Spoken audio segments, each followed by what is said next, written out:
¿Cómo les va? Muy buenas noches. Iniciamos aquí esta nueva edición de Nota 22 que nos encuentra junto a todos ustedes en esta pantalla cada semana.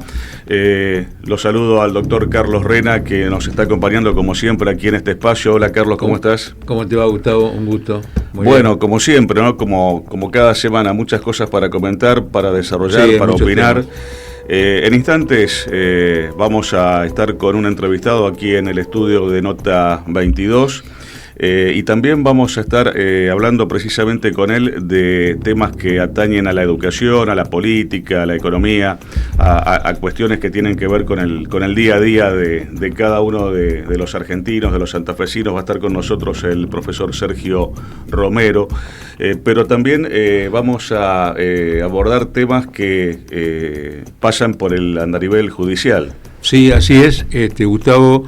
En la segunda parte del programa va a estar con nosotros invitado el doctor Adrián Ruiz de Rosario, abogado penalista, que va a hablar sobre algunas cuestiones como el tema de la reforma constitucional, especialmente en la ubicación que tendrían que tener los fiscales, las fiscalías y también el Consejo de la Magistratura, como algunos otros temas de actualidad.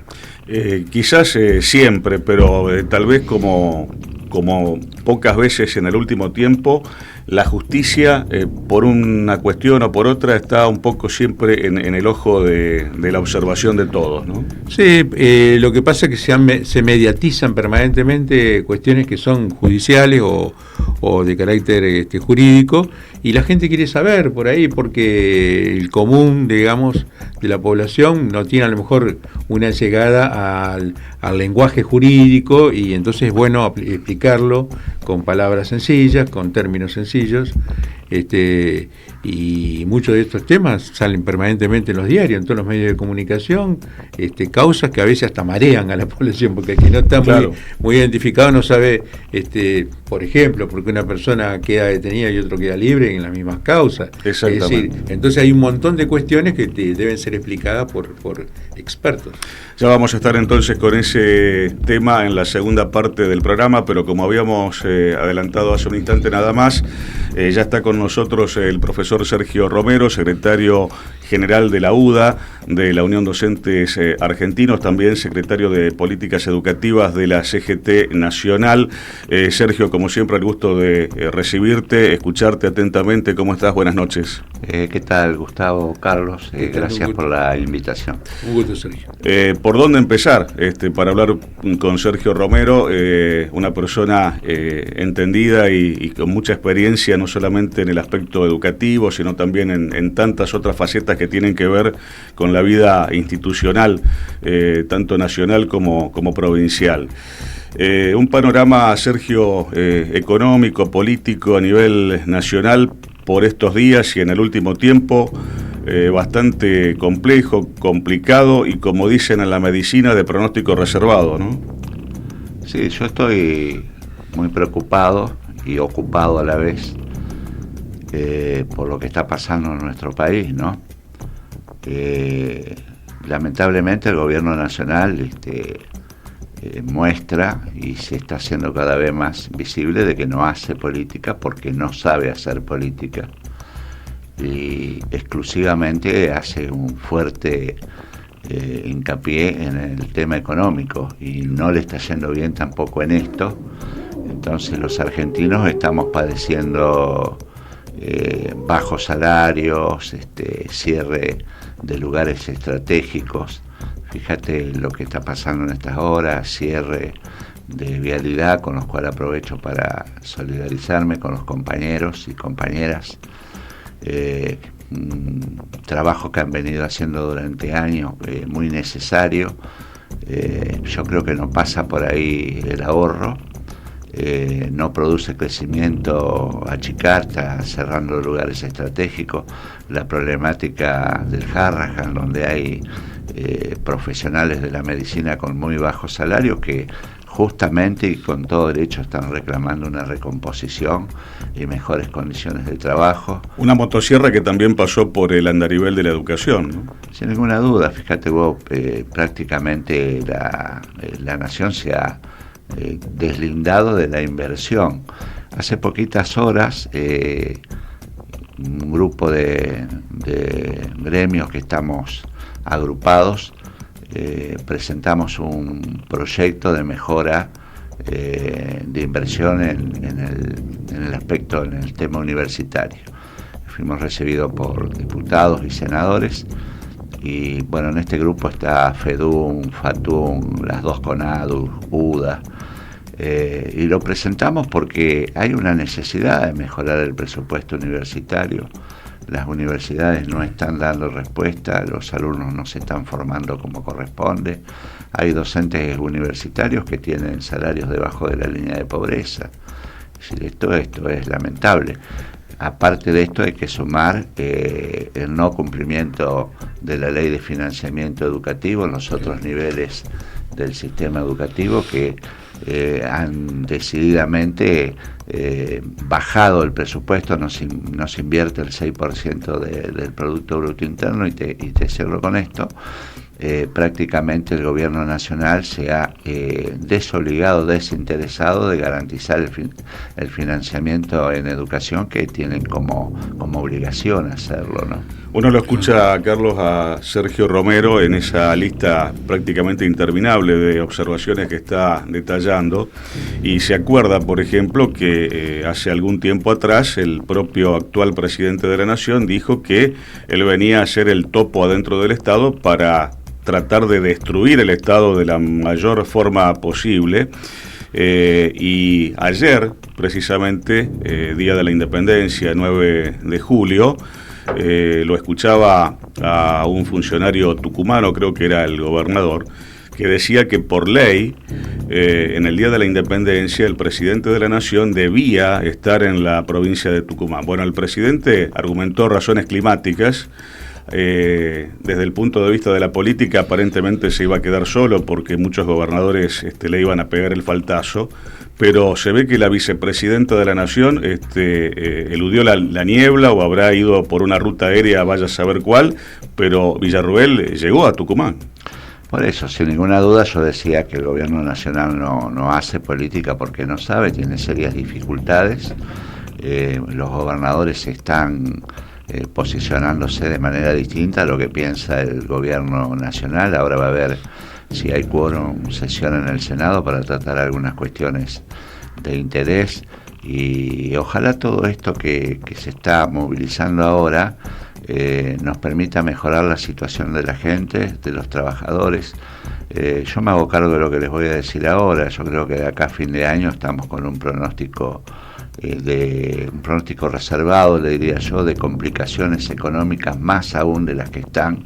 Yo creo que de aquí a fin de año va a haber dificultades muy serias en materia de financiamiento, de inversión en educación, en lugares estratégicos, de salud, de seguridad. ¿Antes o después de las elecciones de octubre? Mira, yo creo que ya se está viendo y de acá a diciembre, incluyendo las elecciones de octubre, va a haber un serio problema en lo que es la economía de la Argentina. Yo les comentaba hoy a ustedes fuera del aire, yo soy práctico, no solamente leo lo que dicen los economistas, que sino veo lo que pasa en nuestra sociedad en todos los días, ¿no? Observo cada vez más gente durmiendo en la calle, me pone tan mal eso. En dos esquinas, dos ochavas, de un lado una familia, de la otra esquina de la otra familia. Una situación que da impotencia. Da impotencia.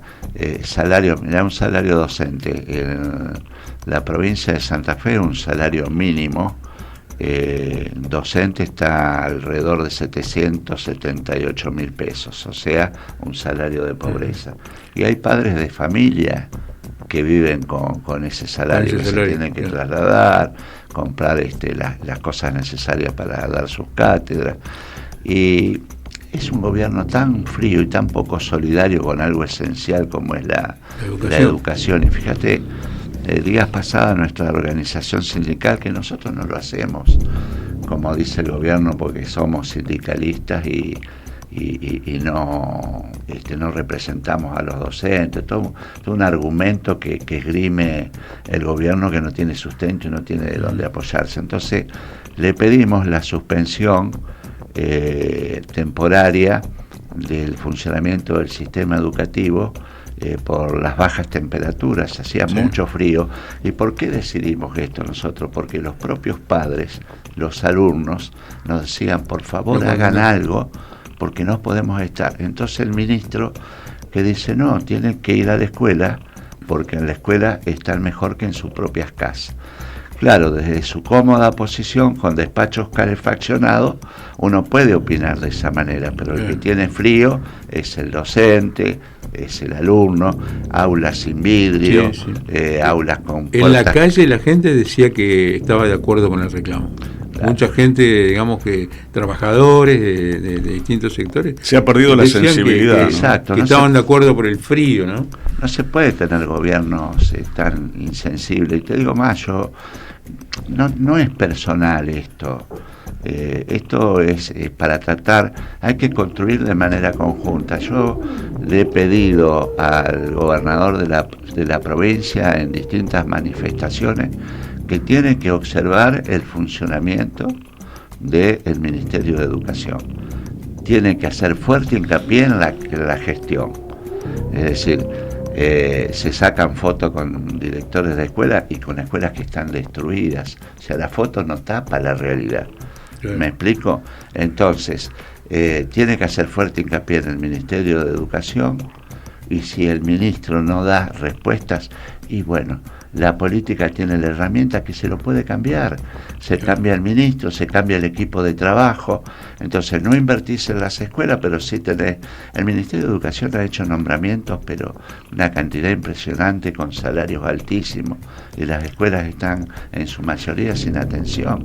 Hay docentes que se están dedicando a la actividad privada, van a ejercer otras actividades, y están dejando la escuela porque no llegan a comer con el salario. A nivel universitario nos ha comentado eso también, que hay varias bajas, digamos, de profesores universitarios por el escaso salario que tienen y que no les alcanza, digamos que no les conviene, no les alcanza, digamos, para mantenerse. Y fíjate vos, volviendo a La Nación, a nosotros yo te hablaba del salario de Santa Fe mínimo de un maestro de grado, 778.000 pesos. El salario mínimo mínimo quiere decir que no puede percibir menos de ese salario ningún docente del país. Está en 500.000 pesos. Fíjense la cifra, la voy a volver a repetir. 500.000 pesos. Nos tendrían que haber convocado en el mes de marzo a negociación paritaria nacional. No lo hizo todavía. Claro. Todavía el gobierno, estamos en julio, transitando julio, y fíjense lo que hace, saca un decreto, porque este gobierno nacional gestiona a través de decretos, porque está en minoría en el ámbito del Congreso. Saca un decreto y le da la responsabilidad al Consejo Federal para que negocie con los sindicatos que tenemos representación a nivel nacional.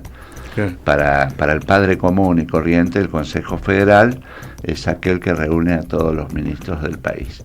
Entonces nosotros no vamos a negociar con el Estado Nacional, vamos a negociar con el Consejo Federal, y en el caso que no nos pongamos de acuerdo, fíjense el detalle que les voy a dar, el gobierno se arroja a la facultad de vetar ese no acuerdo o acuerdo si supera la pauta que fijan de la economía del gobierno, lo veta y llama a una nueva reunión, o decididamente ellos ponen el valor mínimo del salario.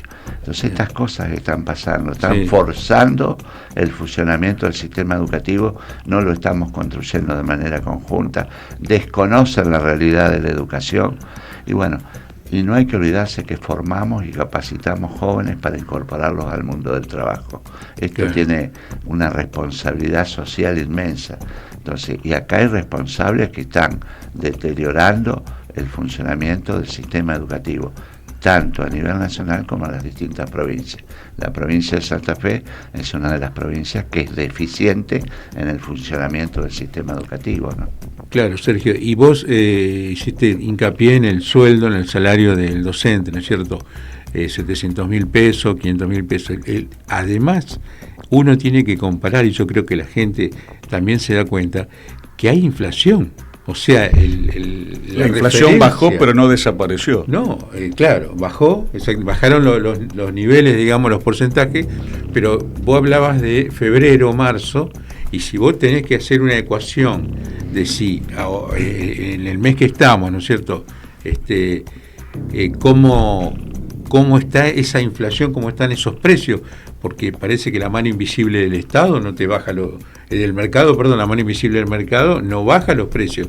Entonces, ese salario que tenía el docente inicial en el año, hoy está deteriorado. Totalmente. Bueno, pero sí, comparto lo que decís, pero me preocupa otra cosa también. Acá hay algo muy importante y yo no sé si es un mensaje o un pedido o un intercambio con la sociedad. Tenemos una herramienta muy importante de los ciudadanos, que es el voto. Yo les pido por favor que razonemos a la hora de votar. Ya estamos dando una muestra con el bajo interés por participar con el voto en las distintas elecciones. Lo que antes era el voto en blanco, ahora es la no voluntad de la gente a concurrir a la urna. Exactamente. Fíjate, Gustavo, lo que pasó, quedémonos un poco en la provincia de Santa Fe, sí. Que el gobernador prácticamente, valga el término, fue azotado, ha perdido en muchos lugares, producto de la ausencia de muchos votantes que en algún momento lo favorecieron a él. O sea, la gente está demostrando su disconformidad. Ahora tenemos elecciones en octubre. Vamos a estar distraídos en la provincia de Santa Fe con la convención por la reforma constitucional, que esto yo voy a ser respetuoso, voy a dejar que tanto diputados y senadores debatan esta reforma, pero con la experiencia que yo tengo y tantos años en las instituciones, yo sé cuál es el final de esto, porque se ha reformado la Constitución Nacional, es decir, mientras el gobernador tenga caja, y fíjate lo que te digo, esto tiene chances de que salga como el gobernador quiere. Ojalá los diputados y los senadores me muestren lo contrario. No hay agenda para la educación en esta reforma constitucional. ¿El sector educativo no tiene una buena expectativa con relación a la reforma de la Constitución? Estamos preocupados por esto. Y lo que más me preocupa es que la oposición, que la provincia de Santa Fe tiene una oposición importante, que es el PJ, el Partido Justicialista, pero está tan diezmado que hoy no es una herramienta competitiva para afrontar aún en baja a la actual gestión del gobierno. Fíjate vos, yo hablo con respeto, ¿no? Pero ¿cómo es el muchacho que ganó? Monteverde, creo que es. Bueno, Juan Monteverde. De Rosario. Su apellido lo indica, Verde. A ver, yo lo que digo es, tenemos que buscar un líder en el Partido Justicialista, y ese líder tiene que representar a las mayorías, que el Partido Justicialista fue siempre así. Tiene que volver la justicia social, tiene que llegar la justicia a los que menos tienen. Es decir, los que menos tienen están sufriendo. Entonces, el Partido Justicialista puede solucionar esto. Pero necesitamos ese líder que hoy no está, que hoy no aparece, y hay que poner en funcionamiento el partido, ¿no es cierto? Y dejar de hacer nombramientos a parientes, a hijos. No, hay que buscar los mejores dentro de la política. Yo veo la solución por ese lado, ¿no? Tomás contacto permanente con importantes autoridades dirigentes a nivel nacional. Muchos de ellos cumplen sus funciones en Capital Federal. ¿Cómo te cayó, cómo viste o analizaste la presencia días pasados del presidente en el Chaco, que no se ha caracterizado por visitar precisamente el interior del país, que estuvo ausente, por ejemplo, acá en la provincia de Santa Fe, en Rosario, para el Día de la Bandera, pero que sí tuvo tiempo y oportunidad de ir hasta Resistencia a la inauguración de un templo evangélico de un pastor que transformó 100.000 pesos en $100.000, que toca el hombro a la gente y la gente se desmaya. Con todo respeto por todas las religiones, ¿no? Porque cada uno puede creer o no creer en lo que considere que corresponde. Pero ¿cómo te cayó todo eso? Y soy un observador de las cosas que pasan en la Argentina, pero que no suman para solucionar los problemas de la gente. Son una especie de actividad. Viste que ahora hay muchas series que se hacen en la televisión en función de generar impacto, para que la gente los vea. Aparecen series con cosas que están pasando en nuestra sociedad, que por el momento están tapadas, pero que van a aflorar. Y las series están expresando este tipo de cosas. Bueno, y eso es parte de una serie, lo que viste en el Chaco, para motivar a un sector de la población que mira, observa todo ese tipo de cuestiones, pero que no beneficia a mejorar la situación general de la sociedad. Acá tiene que haber políticas que mejoren la situación de la sociedad. La sociedad en general está mal, o sea, si sos un empresario, no te va bien. Si sos un estudiante, tenés inconvenientes para estudiar. Si sos docente, sos pobre. Si sos médico, sos pobre. Entonces es un país que está con serios problemas y necesita de actividad política para resolver estas cosas. Es decir, no estar hablando todo el día exclusivamente de números y encima esos números no te dan.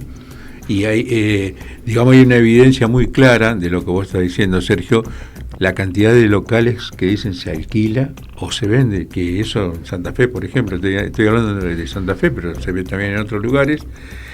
Antes no era muy común que haya tantos locales comerciales. Eso quiere decir que la actividad económica está en baja. Es decir, sí, hay una actividad inmobiliaria distinta a la que se veía hace un tiempo. Es decir, la gente, algunos venden para ver qué emprendimiento pueden hacer para poder vivir, y otros venden para poder subsistir, pero que se están vendiendo numerosas casas y departamentos, no hay ninguna duda. Se hace por necesidades de cubrir aspectos de la vida de la familia. Que no se llegan, a veces los comerciantes no llegan a cubrir los gastos y tienen que cerrar. Sergio, vos haces un planteo, digamos, intelectual desde el punto de vista de la educación, pero también conglobante de todo lo que está pasando en la sociedad. ¿Otros dirigentes sindicales están también en esta sintonía, o este pensamiento que vos tenés en relación a toda la actividad laboral y productiva no está, digamos, de acuerdo otros dirigentes sindicales a los cuales por ahí tenés oportunidad de charlar o de conversar estos temas?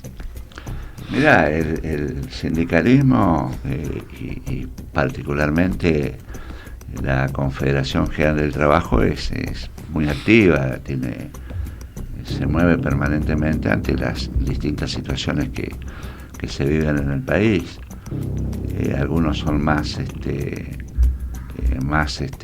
duros con sus expresiones, otros un poco menos duros, pero el común denominador es el mismo, es decir, las necesidades de la gente, de la sociedad, las tenemos todo claro. Algunos se expresan de una manera, y a mí, por ejemplo, un tema que no quiero olvidarme de charlar, vos fíjate que hay numerosos sindicatos que miércoles tras miércoles acompañan a los jubilados. A ver, yo por ahí en esta marcha de los jubilados, a la marcha en el Congreso, yo hace rato que no estoy dando notas, y opté por este medio porque es un medio que se ve mucho, no solo en la provincia de Santa Fe, sino en Buenos Aires también. Y sé que puedo hablar con tranquilidad, y que no tengo la presión de puedo decir lo que quiera, pero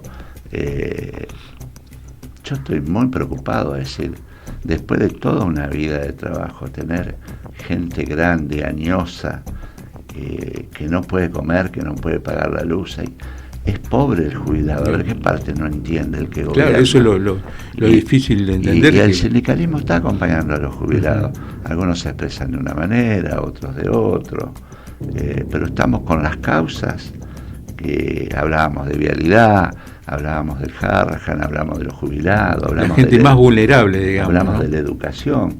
En este programa estamos tocando temas muy sensibles y muy importantes para la sociedad. Y yo creo que el sindicalismo, respondiendo concretamente a lo tuyo, tenemos un interés común, un común denominador, y nos expresamos de distintas maneras de acuerdo a nuestros cuerpos orgánicos y como nosotros vemos que podemos colaborar con los necesitados, ¿no?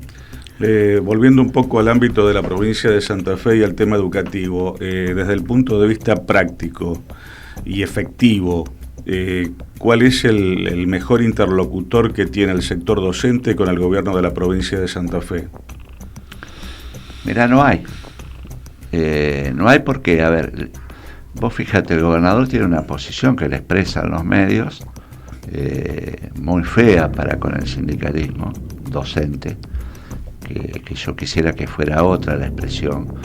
Primero, que nos sentara en una mesa el gobernador y podamos intercambiar y construir de manera conjunta, porque más allá que yo tengo otra mirada política y tengo otra pertenencia política, a mí me gustaría sentarme con el gobernador y decirle lo que pienso y decirle, claro. Yo he hablado en algún momento y me he chateado con él, pero no hemos tenido esa intensidad en el diálogo para ver cómo podemos mejorar cosas tan importantes como la educación. Y él sale posicionado a los medios de una manera definitiva, como que uno dice, bueno, acá no hay retorno. Él se posiciona así, nos obliga a nosotros a posicionarnos de otra manera. También lo que es serio, que ya hay varias paritarias que no acordamos. O sea, cuando uno negocia de buena fe. Entonces, cuando va el empleador a imponer el salario y no lo negocia, ya arranca mal. Entonces, las últimas paritarias se imponen desde el Ejecutivo y no se negocian con los representantes, los trabajadores. Entonces, ese es el primer cambio, negociar. Comprender las necesidades que tiene el trabajador docente, comprender las necesidades que tiene el docente en su formación y capacitación, que se tiene que comprometer el Estado provincial en eso, y está lento en eso. Entender que hay que reparar las escuelas, negociar las inversiones. Entonces se sienta para distraer. A mí me llama la atención el ministro de Economía, porque yo lo conozco de otras gestiones y nunca vi un ministro de Economía tan cerrado. No es la misma persona que yo conocí en otras épocas. A mí me parece que, y me hago preguntas, tal vez por ignorante, ¿cuánto va a gastar cuánto va a salir esta reforma constitucional?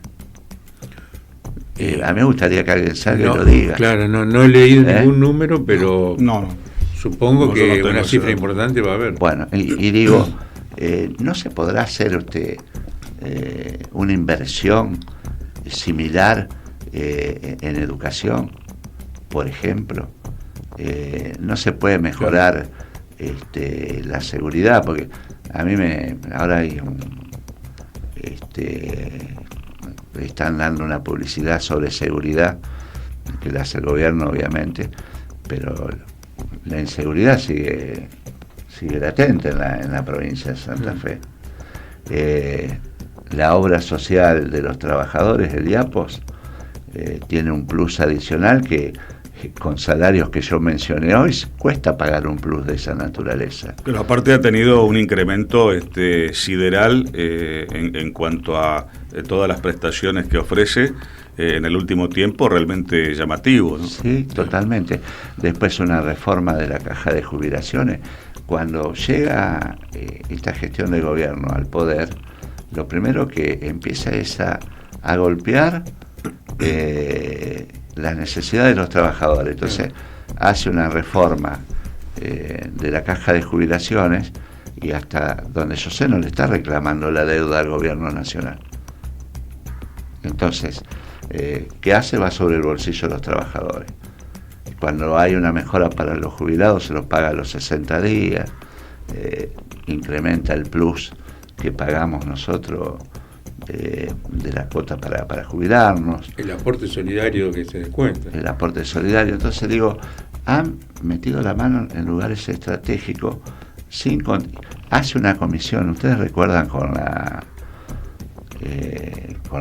reforma de la caja, hace una comisión tonta, pavota, donde todos nos prestamos, nuestra organización sindical también. Considero que estamos a destiempo con el gobierno, que no era vinculante lo que pensaba esa comisión. Y las organizaciones sindicales dejamos una posición contraria a lo que se hizo después en reforma de la caja de previsión. Entonces nos sentamos ahí y no nos dieron 5 bolillas. Vas a la negociación paritaria, te imponen el salario. Tenés temperatura bajo 0 grados y el ministro desde su despacho con calefacción dice no, hay que ir a la escuela.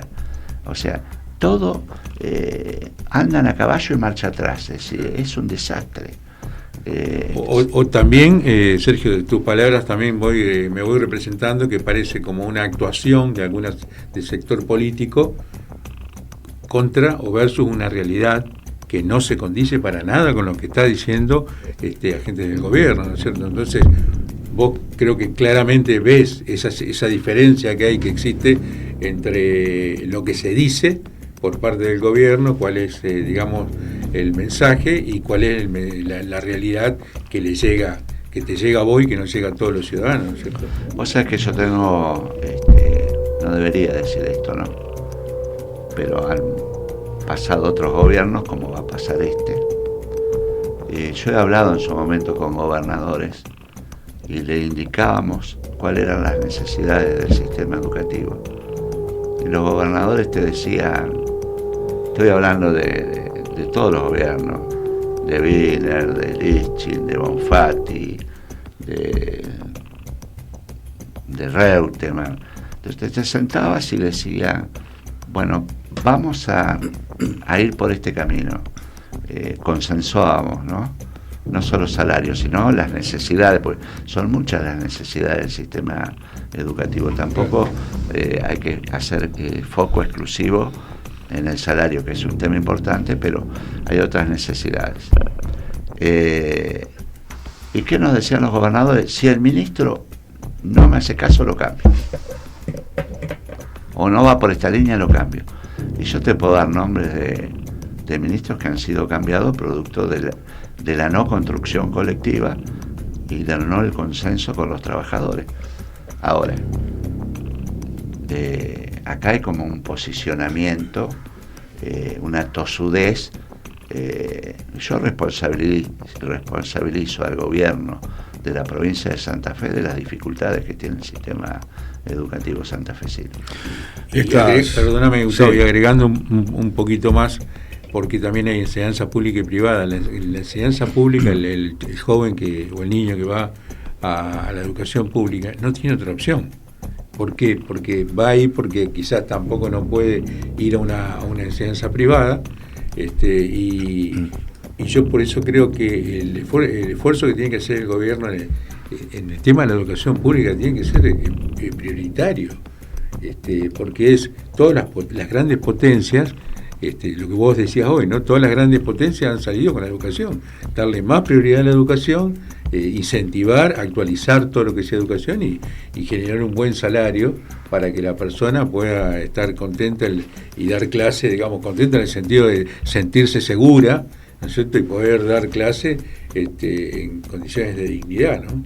Sí, no parece raro, pero lo que vos planteás, pero es lo normal, lo común, ¿no? Indudablemente que sí. Estas son las oportunidades, Carlos, cuando tenemos la alternativa de entrevistar a un dirigente como Sergio Romero, que obviamente proviene del sector de la cultura, de la educación, pero que también tiene un amplio panorama sobre un montón de otros temas que atañen a lo político, a lo económico, a lo social, al día a día no solamente del docente, sino también del ciudadano argentino santafesino.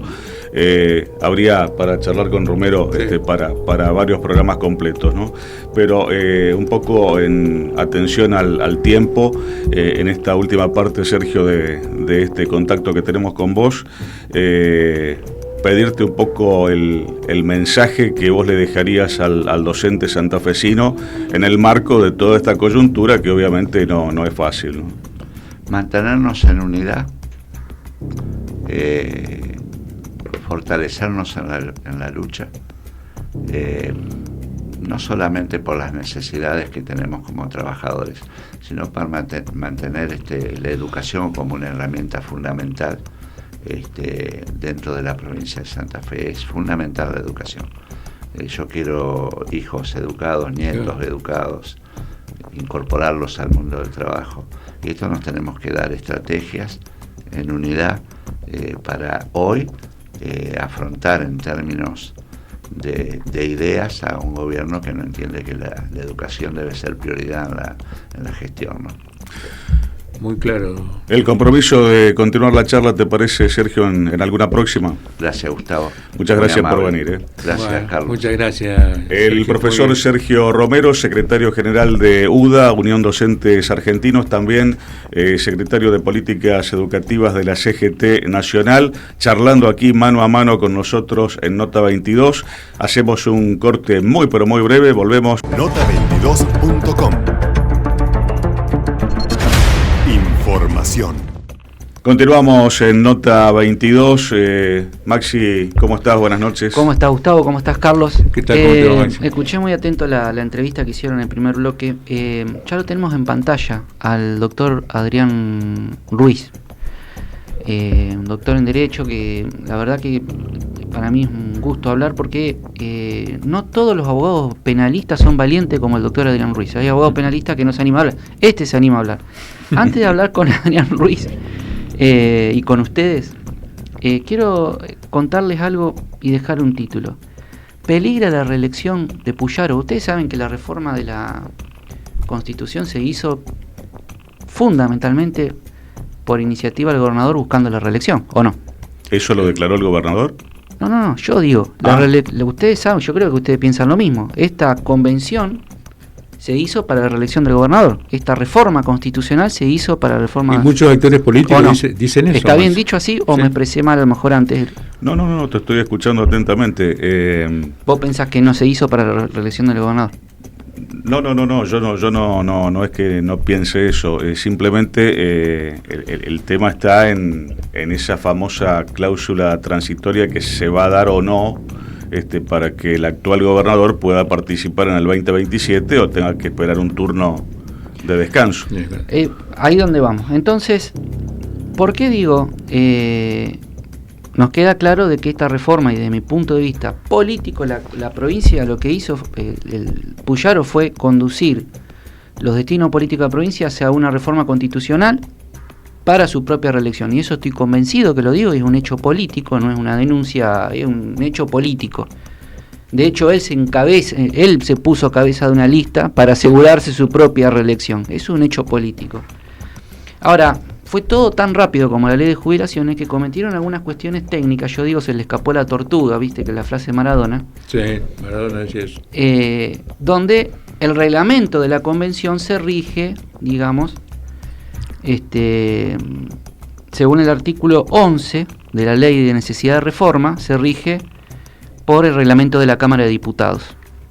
Y el reglamento de la Cámara de Diputados plantea algunas cuestiones con los 2/3. Es más, la misma ley de reforma de la Constitución, de necesidad de reforma, habla en el artículo 29, y esto lo leo tal cual, dice, bueno, reconsiderar las condiciones para ejercicio de derecho político, dice el segundo párrafo, reconocer a los partidos políticos como instituciones fundamentales del sistema democrático, incorporar entre las características del voto su intransferibilidad, bueno, y dice, definir que toda normativa electoral y de partidos políticos será regulada por ley aprobada por mayoría especial en cada Cámara. Esto habla de la Cámara de Diputados, una vez que es lo que la ley de necesidad de reforma le plantea a la Convención que haga, que sea de ahora en más, y que las cuestiones en materia electoral se requieren los 2/3 de cada cámara para bajarlo a tierra.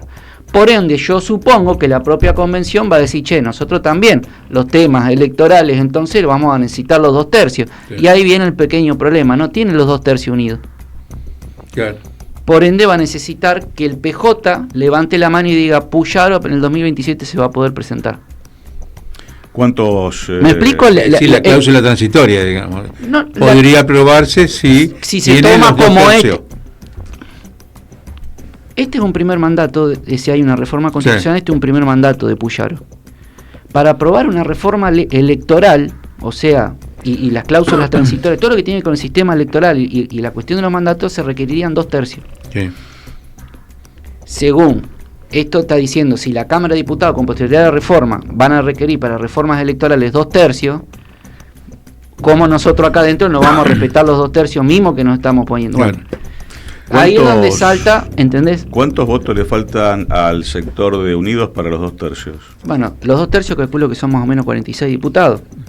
Supongo. Bueno, nada, les dejo esto porque usted imagínese la cantidad de negociaciones cruzadas y usando es muy interesante de Gusti, claro, que dice Gustavo, y de todo tipo, de todas formas, que se puedan estar dando en estos momentos, porque Unido dice, no, nosotros queremos que se defina el reglamento por simple mayoría, pero ¿cómo si adentro incluso hay cuestiones que se resuelven por 2/3? No puede recibir el reglamento, decidirlo por simple mayoría. Necesita ahí para empezar necesitar los 2/3 para decir, che, medianamente 2/3 estamos de acuerdo, ¿cómo vamos a regularnos acá adentro? Claro.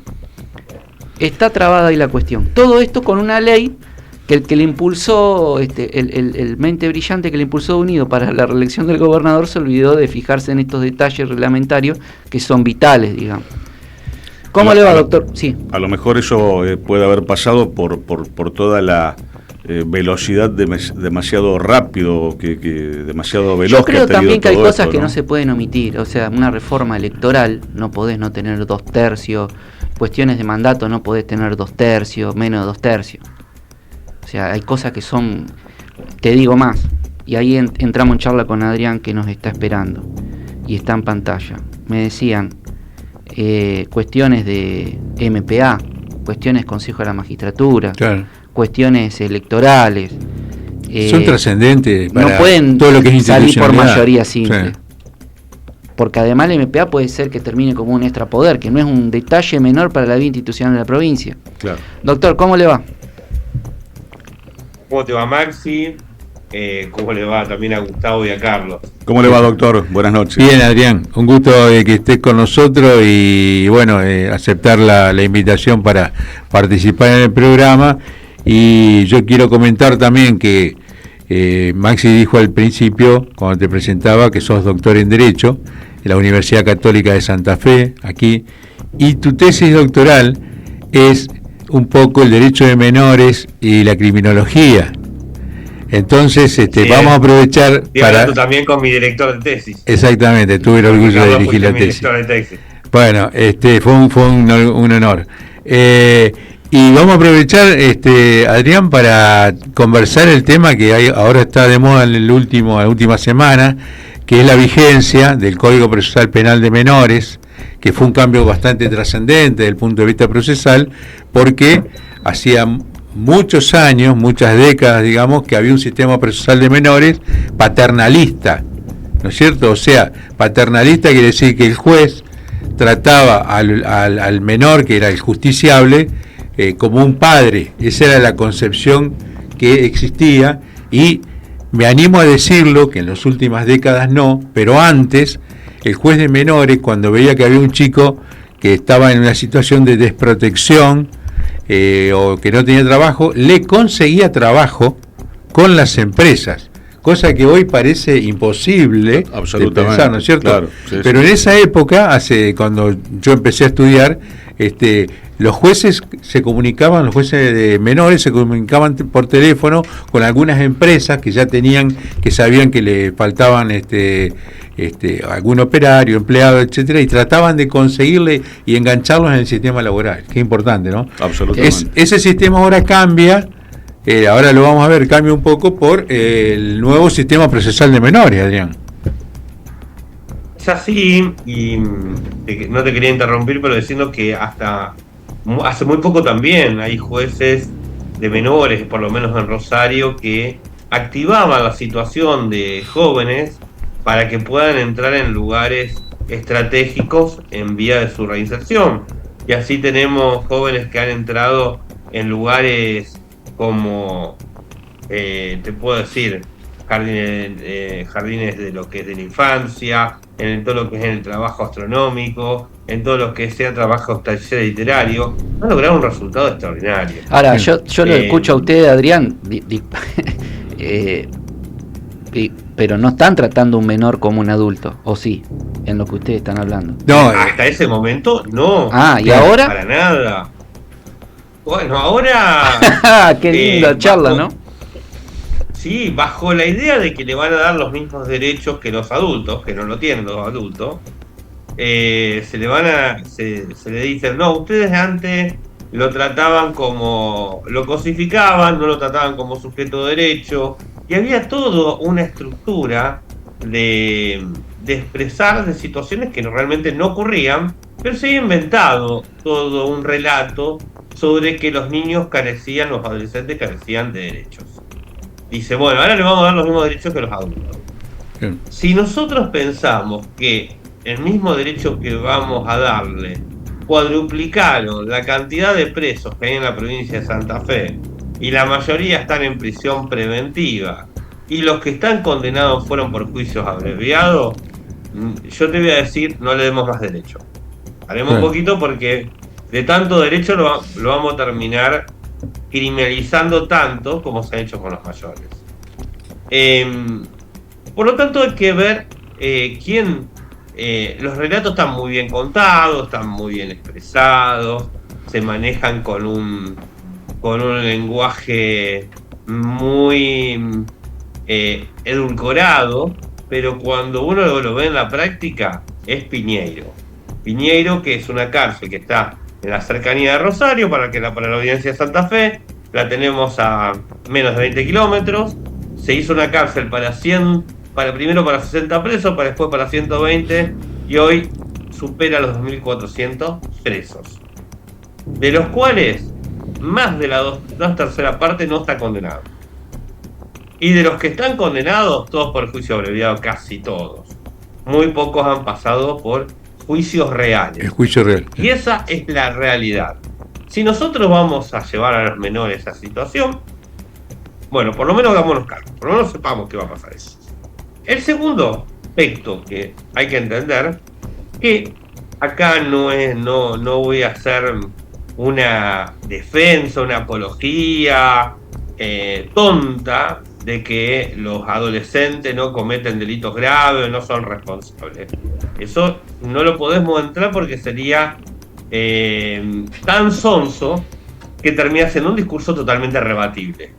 Pero lo que no podemos ser tan sonso que detrás de esos adolescentes, que los que están trabajando dentro de organizaciones criminales, responde a mayores. Y no podemos cometer la torpeza que condenando a un menor, tapemos, o sea, que el árbol no nos abre el bosque. Las organizaciones de mayores criminales, que no generalmente son lo que uno cree que son las caras visibles de los monos, de Esteban Alvarado, están comandadas por grandes capitales económicos, que los vemos en esos grandes edificios que hay en la ciudad de Rosario, en la zona del Río, donde hay departamentos de millonarios. Bueno, la condena de un niño, un adolescente, en las estadísticas para este sistema eficientista de lo que del Poder Judicial, vale tanto, la condena de 3 menores vale mucho más que condenar a un lavador de dinero. Entonces en eso tengamos mucho cuidado. No vaya a ser que lo que queremos hacer es presentar un sistema que va a ser fabuloso para la estadística, pero por detrás, bajo la fungibilidad de lo que son estos chicos de 16, 17 años, que los podés cambiar, podés traer, lo matan a uno, puede tener 10 de reemplazo, lo meten preso a uno, metes 20 de reemplazo. Es muy fuerte lo que está diciendo. Bajo esa fungibilidad tenemos una organización criminal cada vez más fortificada, porque total, para el sistema está funcionando. Tenemos condenados, van a ser, no van a poder condenar perpetua porque Argentina fue sancionada por condenar a menores, pero bajo condenas de 25 años, 22 años, 30 años, decir, uy, qué bien que estamos, cómo funciona el sistema, pero mientras tanto la criminalidad organizada se va fortificando. Doctor, ante ese panorama que usted está comentando, que sinceramente a mí me asombra y me preocupa, ¿qué se puede hacer y quién debe hacer algo al respecto? Muy buena pregunta, porque en la discusión era que muchos decían no hay, la solución no debe ser penal, y otros decían no, netamente penal. Y yo considero que en parte la solución de los jóvenes tiene que ser penal, pero no solamente con lo penal resolver la cuestión tan profunda que es la criminalidad organizada, que se basan en los excluidos sociales. Por lo tanto, si no resolvés la cuestión económica, o sea, lo que le da sustento a las organizaciones criminales, la fungibilidad, o sea, los actores menores, que son los tiratiros, soldaditos y todas estas personas que son totalmente excluidos, van a sobrar esa mano de obra. Recordemos cuando nosotros recuperamos la democracia, hablábamos de mano de obra desocupada por aquellos ex agentes, servicios de inteligencia, que habían quedado, digamos, fuera del sistema, o la democracia obviamente no lo absorbía porque lo iba a meter preso. Bueno, en este momento la exclusión social dejó niños, jóvenes, adolescentes, que son mano de obra desocupada, que al Estado, a estar ausente, por eso tanto importante la presencia del Estado, los termina absorbiendo las organizaciones criminales. Así como hay personas que para conseguir un crédito tienen que recurrir al puntero narco de su barrio, porque es la única forma de conseguir un crédito, y esto ocurre, no en Santa Fe, porque no podemos, o en Rosario, sino ocurre también en el Gran Buenos Aires, sí, o en sectores de la capital federal, en la Villa 1114, en la Villa 2131, como se debe recurrir a eso, también para muchos jóvenes la única salida es la del crimen, claro, en algunas de sus facetas, y acá es ausencia del Estado. Con Carlos, cuando presentamos la tesis, hablamos de una máxima que es Ferraioli, que decía última ratio es el derecho penal. Claro. Le aclaramos, Adrián, Luigi Ferraioli es un juez italiano que cuando se jubiló como juez empezó a dar conferencias sobre lo que se llamó el garantismo jurídico y que estableció un montón de pautas.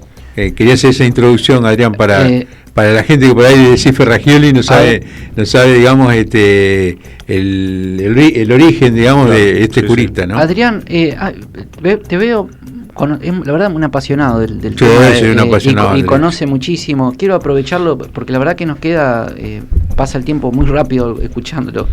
Me preocupa el tema de la reforma constitucional que teóricamente tiene que empezar en las próximas horas, corriéndote un poquito del tema de menores. Y un tema directamente relacionado al sistema judicial como es el tema del MPA. ¿Cuál es tu posición de lo que se está hablando y lo que estás escuchando al respecto? Bueno, la propia titular del MPA ha pedido que sea un órgano extrapoder, que realmente lo que acá se está discutiendo es quién financia al Ministerio Público de la Acusación. Y en eso soy muy cauto. Tipo autarquía, dirías vos, una cosa así. La autarquía, ¿no? Como la autarquía sería lo que... La autonomía del poder y la cuestión de poder ellos mismos digamos, sancionarse, o sea, todo lo que sería su propio tribunal. Uh-huh. Mi preocupación es hasta qué punto podemos dotar de tanto poder a un órgano sin tener el control o el contralor pertinente. Pensemos, en un momento se hablaba de la policía judicial, pero pensemos que hoy, un ejemplo muy, muy rápido, los psicólogos que trabajan en las investigaciones del MPA y que van a ser testigos expertos en juicio y van a definir la sentencia de una persona, son personas contratadas por el MPA. ¿Te imaginas cuando va en juicio? Sí, cómo te va a ir, digamos. Una cosa así sería. ¿A quién van a declarar? Eso. Lo lleva el fiscal y ahí es donde empieza a preocupar, porque en algún momento un ciudadano se puede encontrar solito. A ver, Adrián, algo quiero aclarar porque yo dije algo encima de lo que vos decías, me parece pertinente aclarar. No es que uno supone que el profesional va a actuar mal, lo que a priori da la sensación de cierta parcialidad, eso sería lo que estamos diciendo, ¿no?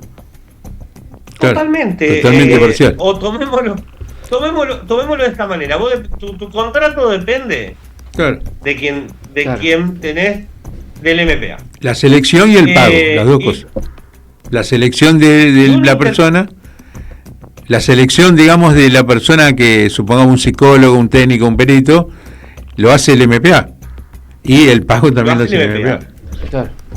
Y yo como MPA llevo un caso y ese testigo experto depende totalmente de mí y depende también su independencia económica, porque en 2 o 3 meses yo puedo hacer un informe y no lo pueden volver a contratar.